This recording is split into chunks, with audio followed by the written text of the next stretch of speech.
Class 7 mathematics কি কঠিন মনে হয়? তাহলে আজকের এই ভিডিওটি তোমাদের জন্যে।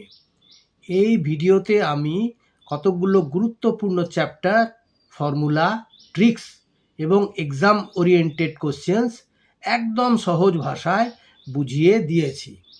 Hello students, welcome back to Ingmat Academy. আজ আমরা শুরু করছি WBBAC ক্লাস 7 ম্যাথামেটিক্সের কতগুলি এমসিকিউ কোশ্চেন্স উইথ অ্যান্সার্স নিয়ে। তাহলে চলো শুরু করা যাক। ক্লাস 7 ম্যাথামেটিক্স একের দাগের এর অঙ্কটি হলো উইদিন ব্র্যাকেট 0.1 এর স্কোয়ার সমান কত? দেখো এখানে সমাধান করে দিয়েছি। একের এর দাগেরটা হলো 0.1 উইদিন ব্র্যাকেট তার স্কোয়ার সমান হচ্ছে, স্কোয়ার মানে কি, সেই সংখ্যাটিকে আবার সেই সংখ্যা দিয়ে গুণ। তাহলে 0.1 ইন্টু 0.1 সমান, এককে এক দিয়ে গুণ করলে হবে এক, কিন্তু এই দেখো এখানে একটার পরে দশমিক, এখানেও একটার পরে দশমিক, মানে দুটোর পরে দশমিক, ডান দিক থেকে দুটোর পরে দশমিক হবে। তাহলে সেটাই করা হয়েছে, 1 2 তারপরে দশমিক বসেছে। তাহলে আনসার হলো কত? 0.01। আচ্ছা, এর পরের অঙ্কটা বিতে বলা হয়েছে যে বর্গাকার জমির পরিসীমা 64 মিটার, তার ক্ষেত্রফল কত? ঠিক আছে, এখানে দেখো বিয়েরটা বলা হয়েছে, আমরা জানি যে বর্গাকার জমির পরিসীমার সূত্র হচ্ছে 4 গুণিত একটি বাহুর দৈর্ঘ্য। তাহলে প্রশ্নানুসারে এখানে পরিসীমা বলে দিয়েছে 64 মিটার, তাহলে প্রশ্নানুসারে 4 গুণিত একটি বাহুর দৈর্ঘ্য সমান 64 মিটার। অতএব একটি বাহুর দৈর্ঘ্য কত হবে? 4 গুণিত একটি বাহুর দৈর্ঘ্য মানে এইটা, তাহলে একটি বাহুর দৈর্ঘ্য হবে 64, নিচেই 4টা চলে যাবে, মানে 64/4 মিটার। এবারে কাটাকাটি করো, 4কে 4 দিয়ে কাটলে হবে নিচে 1, 64কে 4 দিয়ে কাটলে উপরে হবে 16, তাহলে 16 মিটার। তাহলে এটা হলো একটি বাহুর দৈর্ঘ্য, বর্গের ক্ষেত্রে একটি বাহুর দৈর্ঘ্য বেরোলো 16 মিটার। এইবারে আমাদের চেয়েছে বর্গাকার জমিটির ক্ষেত্রফল।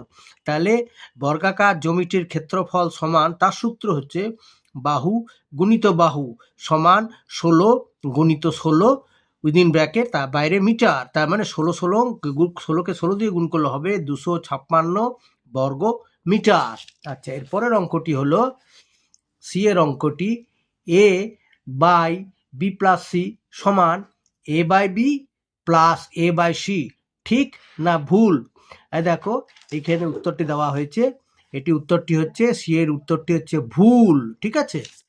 আচ্ছা, ডি এর অঙ্কটি হচ্ছে সমাধান করো 5x - 2 সমান 8। তাহলে এখানে অঙ্কটি করে দেওয়া হয়েছে 5x - 2 সমান 8, অর এবারে 5xটা সমান চিহ্নে বাম দিকে রইল সমান, এইবারে এই যে -2টা সমান চিহ্নের ডান দিকে 8-এর পাশে বসলো, তার মানে হলো সমান 8 + 2, অর 5x সমান কত হলো? 8 + 2 10, অর x সমান কত হলো? 10, তার নিচে 5। এইবারে নিচে 5কে 5 দিয়ে কাটলে হলো 1, 10কে 5 দিয়ে কাটলে হলো 2, অতএব x এর মান কত দাঁড়ালো? x সমান 2/1 মানে 2, অতএব x এর নির্ণেয় মান 2। আচ্ছা, এরপরে এরটা বলা হয়েছে সূত্রের সাহায্যে within bracket m+8 into within bracket m-8 এর মান নির্ণয় করো। আচ্ছা, এখানে করে দিয়েছি। এখানে দেখো এর অঙ্কটা হচ্ছে within bracket m+8 into within bracket m-8। এটা কি? এটা a + b into a - b সমান a স্কোয়ার মাইনাস b স্কোয়ারের ফর্মুলা। এইখানে a মানে এটা আর b মানে এটা, a + b মানে m+8 আর a - b মানে m-8, তার মানে ফর্মুলাটা কি? a স্কোয়ার মানে m এর হোল স্কোয়ার মাইনাস 8 এর হোল স্কোয়ার, ঠিক আছে। তাহলে m এর হোল স্কোয়ার মানে কত হলো? m স্কোয়ার, আর 8 এর হোল স্কোয়ার মানে কত হলো? 8 × 8 = 64, ঠিক আছে। আচ্ছা, এরপরের অঙ্কটা দেখো, এফ এর অঙ্কটা, একটি সমকোণী সমদ্বিবাহু ত্রিভুজের কোণগুলির মান কত? আচ্ছা, এখানে সমকোণী সমদ্বিবাহু ত্রিভুজের, একটি সমকোণী সমদ্বিবাহু ত্রিভুজের কোণগুলি হলো 45 ডিগ্রি, 45 ডিগ্রি এবং 90 ডিগ্রি। একটি সমকোণ বলেছে, সমকোণী সমদ্বিবাহু, তাহলে সেই জন্য একটি কোণ 90 ডিগ্রি, আর অবশিষ্ট কোণ দুটো মিলে হবে 90 ডিগ্রি। আর যেহেতু সমদ্বিবাহু ত্রিভুজ মানে কোণ দুটি পরস্পর সমান হবে, সেই জন্য হলো 45 ডিগ্রি ও 45 ডিগ্রি। আচ্ছা, এরপরে বলা হয়েছে যেটা উৎপাদকে বিশ্লেষণ করো। 81 x square minus 225 y square. আবার দেখো 81 x square minus 225 y square. তাহলে এটা হলো উত্তরটা লিখে দিয়েছি, 81 x square minus 225 y square. এবারে 81 এক্স স্কোয়ারকে আমরা কি করলাম, বর্গমূল 9x করে তার বর্গ করলাম, তার মানে উইদিন ব্র্যাকেট 9x এর বর্গ মাইনাস 225-এর বর্গমূল 15 ওয়াই স্কোয়ার মানে ওয়াই 15 ওয়াই এর বর্গ।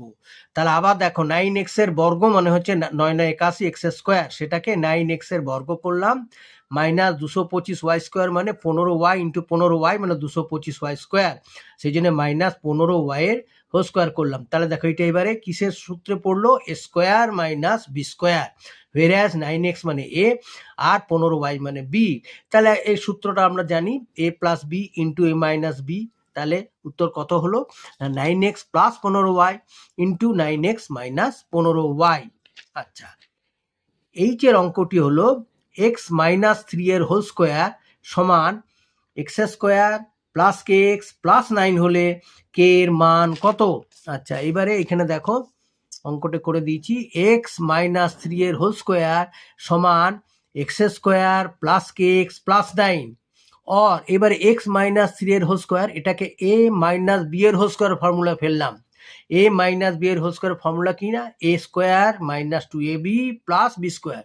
তাহলে এখানে এ বলতে এক্স, তাহলে এক্স স্কোয়ার মাইনাস 2ab বলতে minus 2 into x into 3 plus B square বলতে প্লাস 3 এর হোল স্কোয়ার সমান ডান দিকে যা আছে তাই রেখে দিলাম, অর্থাৎ এক্স স্কোয়ার প্লাস কে এক্স প্লাস 9। और এইবারে দেখো ভাঙলে কি হবে, এক্স এর বর্গ মানে এক্স স্কোয়ার মানে এক্স স্কোয়ার হলো মাইনাস, এখানে গুণ করলে হবে 2 ইন্টু এক্স 2x ইন্টু 3 মানে 6x, তাহলে হলো মাইনাস 6x আর প্লাস 3 এর বর্গ মানে 3 3 9 সমান ডান দিকে যা আছে তাই এক্স স্কোয়ার প্লাস কে এক্স প্লাস 9। और এইবারে কি করলাম, और x square minus 6x plus 9 আর সমান চিহ্নের যে ডান দিকে যে এক্স স্কোয়ার ছিল এটাকে এইদিকে আনলাম, সমান চিহ্নে বাম দিকে আনলাম, হয়ে গেল মাইনাস এক্স স্কোয়ার, আর প্লাস 9টাকেও বাম দিকে আনলাম, সমান চিহ্নে হয়ে গেল মাইনাস 9। তাহলে এই দুটো চিহ্ন বদলে গেল, এটা প্লাস এক্স স্কোয়ারটা মাইনাস এক্স স্কোয়ার হলো, প্লাস 9টা মাইনাস 9 হলো, আর সমান চিহ্নের ডান দিকে কে এক্স ছিল, কে এক্স রয়ে গেল। এইবারে দেখো x square plus x square minus x square কেটে গেল, প্লাস 9 মাইনাস 9 কেটে গেল, আবার বলছি plus x square minus x square কেটে গেল, মাইনাস প্লাস 9 মাইনাস 9 কেটে গেল, রইল মাইনাস 6x সমান কে এক্স। আবার দেখো এখানে খালি রয়ে গেল মাইনাস 6x সমান কে এক্স, এখান থেকে এক্স এক্স কেটে দাও দুটো দিক থেকে, তাহলে কি হলো মাইনাস 6 সমান কে। অতএব কে এর মান হচ্ছে কত না মাইনাস 6। আচ্ছা, এরপরে বলা হয়েছে এ বি কে দুটি বর্গের অন্তররূপে প্রকাশ করো। এটা ফর্মুলা একটা, এটা সিম্পল ফর্মুলা, এটা লিখে দিয়েছি। এ বি সমান হবে কি, within bracket a plus b by 2 তার whole square minus within bracket a minus b by 2 তার হোল স্কোয়ার। আবার দেখো বলে দিচ্ছি, এ বি এর সূত্র হলো within bracket a plus b by 2 তার whole square minus within bracket a minus b by 2 তার হোল স্কোয়ার, হয়ে গেল। আচ্ছা, এরপরে বলা হচ্ছে 3x বাই 5y এর ব্যস্ত অনুপাত কত। 3x বাই 5y এর ব্যস্ত অনুপাত, এটা করে দিয়েছি। 3x বাই 5y এর ব্যস্ত অনুপাত হচ্ছে উল্টে যাবে, পরস্পর স্থান বিনিময় করবে, এটা এই জায়গায় আসবে, হ্যাঁ মানে পূর্ব পথটা উত্তর পথের জায়গায়, উত্তর পথটা পূর্ব পথের জায়গায় যাবে, ঠিক আছে। তাহলে এটাই হলো স্থান বিনিময় করবে পরস্পর, তাহলে হয়ে গেল উপরে 5y নিচে 3x, তাহলে এটা হলো ব্যস্ত অনুপাত হলো 5y by 3x। Hello students, যদি ভিডিওটি ভালো লেগে থাকে তাহলে লাইক শেয়ার এবং সাবস্ক্রাইব করতে ভুলো না। কমেন্ট করে জানাও কোন চ্যাপ্টারের উপরে নেক্সট ডিটেল ভিডিও দেখতে চাও। আজকে এই পর্যন্তই, গুড বাই, দেখা হবে পরের ভিডিওতে।